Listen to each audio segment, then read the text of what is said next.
Representative Charlie Meier from the 109th District joins us right here for the 40th anniversary celebration of the Troy Maryville St. Jacob Marine Chamber of Commerce. CJ Nasello, RiverBender.com. What a Saturday. It's a warm Saturday out here, but we've got people going up and down the street supporting our vendors here. It's good to see them, and hopefully everybody comes down and has a little taste. The pulled pork looks excellent. I'm going to be eating that on the way home. Well, take me through that ribbon cutting that we just saw a couple of moments ago. We just filmed it, and really just some more growth happening here in the region. There is growth, and Troy is a community that's looking ahead always and planning for the future. So, a lot of communities in southern Illinois, if you get east and south of my home, are dying. Mm-hmm. And this area is not. And that's because they think ahead, they plan ahead, and they make these things happen. They go out there and help bring in businesses. Look across the street as we're seeing the remodel here. That's beautiful, man. Yes, that is beautiful. That is beautiful, and hopefully we'll soon be sitting underneath there. And maybe it could be 10 degrees cooler, though. But it's a little warm out here today. I'm looking like Elvis at the end almost, Maybe we should be underneath there. And I can see fans underneath there right now. So maybe we should go over there and do this from that side of the street. We're going to take this show on the road here in a couple of minutes. But, State Representative Meier, we were just talking before we came on about the cupcake bill that you were introducing, your first bill when you were in office, and it all originated right here in this area, correct? It originated in Troy 12 years ago. Al Adamite called me and he said, "Hey, we've got this young girl, Chloe Sterling, here, and the health department shut her down from making cupcakes." And I said, "What?" And he said, "Well, she would go with her grandma when her grandma went to the nursing home to do hair, and she would take cupcakes there and give them to different residents." That's cool. And the workers at the nursing home saw them and said they looked good, and she let them try them. And so she started making cupcakes for them and for their parties and stuff. And I think she was like 9 then probably, and maybe 10. And the health department comes in and says, "Well, they're not in an inspected kitchen and people could die." And I'm like, this is just crazy, So we had the bill written. There was nothing political about me when I got elected, and I really didn't know how the process worked. So we're up there, and we're set to go in front of committee. And, of course, Chloe's got her box of cupcakes there. And 5 minutes before that, they come and they go, "Well, we're only going to do a subject matter only. We're not going to have a vote on this bill." And other people go, 95 health departments are against this bill. It's not going to pass. So, we could go ahead and have a vote. Well, Chloe done excellent in testimony. I probably bubbled my way through because I really didn't know what I was doing, and I'm still learning at it. But we had our vote, and they're like, "Well, she's a cute girl in this cupcake bill, and we'll let it go to the floor. We'll just kill it there." So we got it out of committee, and we're doing great. So she comes back up because we're going to have a floor vote. And we're not allowed to eat on the House floor, but we got 2 rooms in back, and we sit back there to eat our lunch, and we can get back out to our switches fast. And so we had Chloe cupcakes in each of those rooms. And, the cupcakes fit really well in a styrofoam coffee cup that was back there. And I may have accidentally been walking around on the House floor with cupcakes and styrofoam coffee cups, putting them on different people's desks. And we still got 95 health departments against these cupcakes because they could kill somebody. And we have the vote, and they voted the bill down. And this was, Governor Quinn was running for our election. Chloe and her family are going home disappointed that we didn't get the bill through the House. And a few people were talking to Governor Quinn going, "You need a good photo op in southern Illinois." And there was this cupcake bill with this 9-year-old girl running it, and we'd filed a motion to reconsider on that bill, and they come around and go, run that bill again, same day. And The same day? The same day. Whoa. They called Chloe, told her her parents told them to turn around and bring her back up. And Governor Quinn told everybody he wanted a photo op down in Troy, Illinois with this cute girl, Chloe. And so it passed.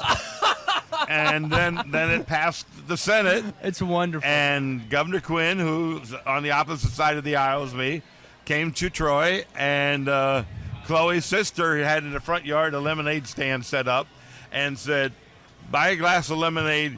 We can do it legally because of my sister and her cupcake bill. And Chloe went on to the Junior Cupcake Wars on national TV.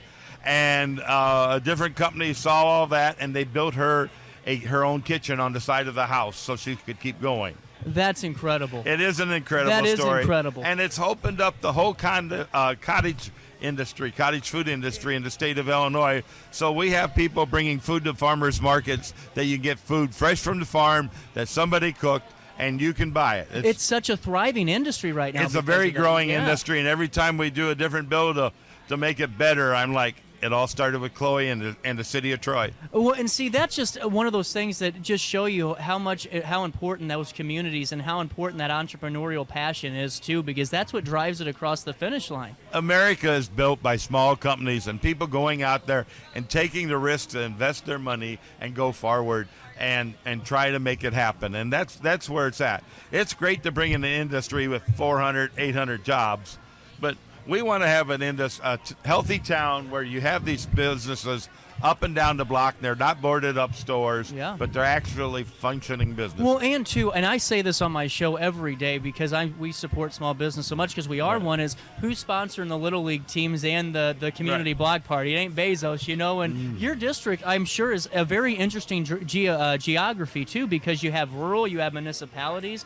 And what's it like to be representing both farmers and, small-town business owners, their families alike? I like to think that I'm a very pro-business person. Yeah.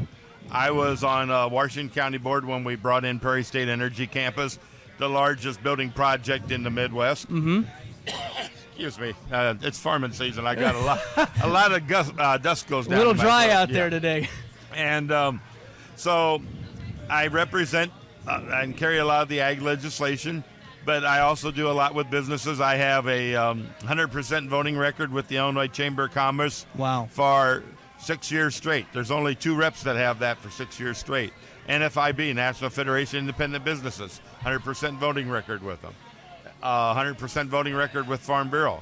So it's making things happen and keeping Southern Illinois' economy going. Well, and, we were just talking a little bit before we came back onto the show here, before I let you go, about just the intervals of rain, too, and just to make our region a little bit more aware, what are some of our farmers dealing with right now because of the really wild rain season we had this summer? Yeah, it's been a very dry year, and except for the month of July. And in my home county in July, Nashville got over 8 inches of rain in one day.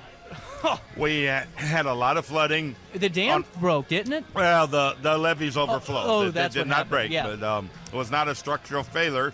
It's just 8 inches of rain. So on our farm, we had 14 and a half inches of rain in July. Creek came out 3 times. And then we only had 6/10 in June, 6/10 in August, and only 2/10 in September. So our bean crop is suffering, and I've lost a couple cuttings of hay that's just not there.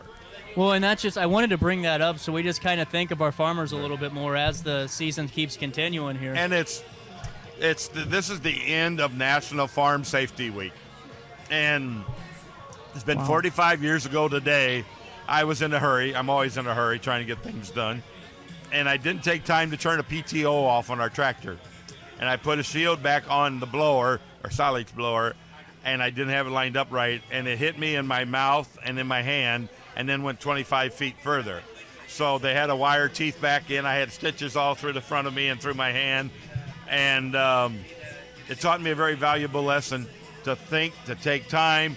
As your listeners are out there, and it is harvest season, when we're in that tractor or combine in front of you, and I know you don't like being stuck behind us on a road, and you want to pass us, and that's fine, but you got to know that we're trying to watch you behind us, and we're watching what's in front of us. If we have a side road coming in that has curbing, we can't bounce that equipment over that curbing at 25 miles an hour. We got to slow down to about 4 miles an hour. You've got to be paying attention to us. If there is a no passing zone sign, they stick further towards the road. If we hit it, it could fly back on you. It'll do damage to our equipment. So if we got an oncoming car, we have to stop before that. Same thing about a mailbox or other things. We can't meet a car and that at the same time. So we're watching as we're going forward. We're watching who's coming behind us.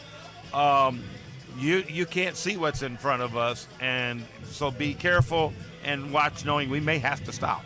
And you know what? Thank you for that really, great insight, too, because that's something that, we all get caught in our own little world each and every day, but the greater picture's out there, and there's more important things than getting there a little bit quicker, There's a lot more important. We want everybody, we are the cheapest fed nation in the world. Yep. And some nations, they pay 80% of their income for food.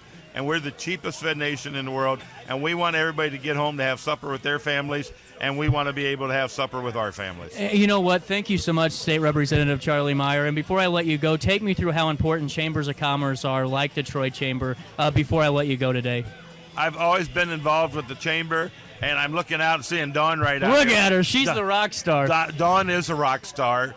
And she's out here working to make all these towns, to bring, a lot of small towns can't have a functioning chamber because there's too much cost in it.